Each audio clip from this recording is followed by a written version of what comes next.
guys, ito na naman tayo. Kahit kabaro ko, walang batawat. Huli pa rin. Panoorin ang video na to.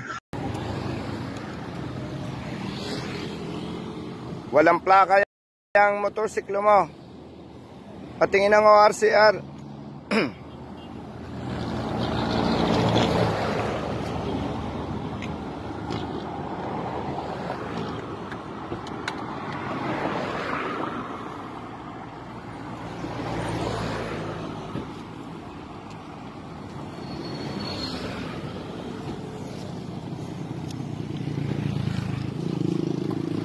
Tingnan ko.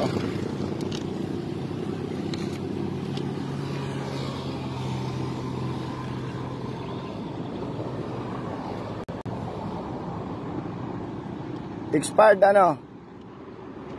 Expired. Expired. Ha? Expired ang rehistro. Walang plaka. Anong authorization yan?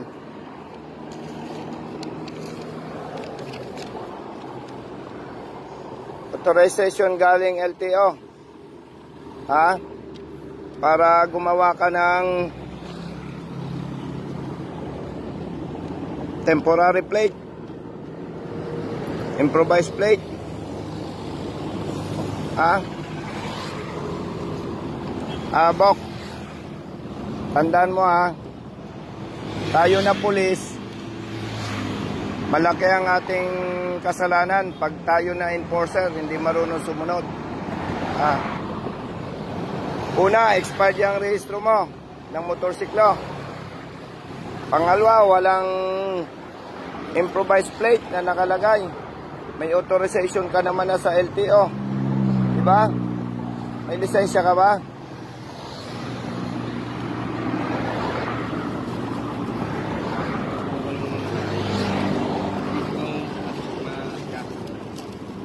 O may lisensya ka. Ano yan? Student permit. Student permit yan.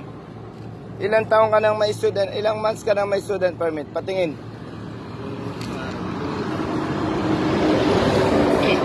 O ganito, Bok.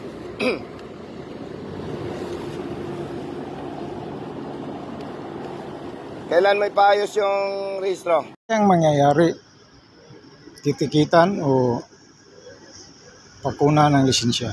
Okay, panoorin guys. Ang mga kasama natin, ang sisipag manghuli, lalo sa checkpoint. Tapos makikita ng mga riders, ng mga motorista, tayo na pulis na hindi marunong sumunod. O anong isipin nila? Nagagalit sila. Parang lumalabas, abusado tayo. Huli tayo ng huli, tayo hindi marunong sumunod. Ganito ulitin ko.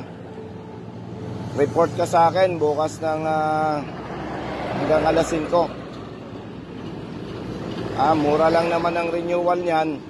Mura lang ang improvised plate. Tapos, ayaw ko na makita ka na nagmumotorsiklo na walang angkas na may lisensya. Klaro ba sa iyon? Oo.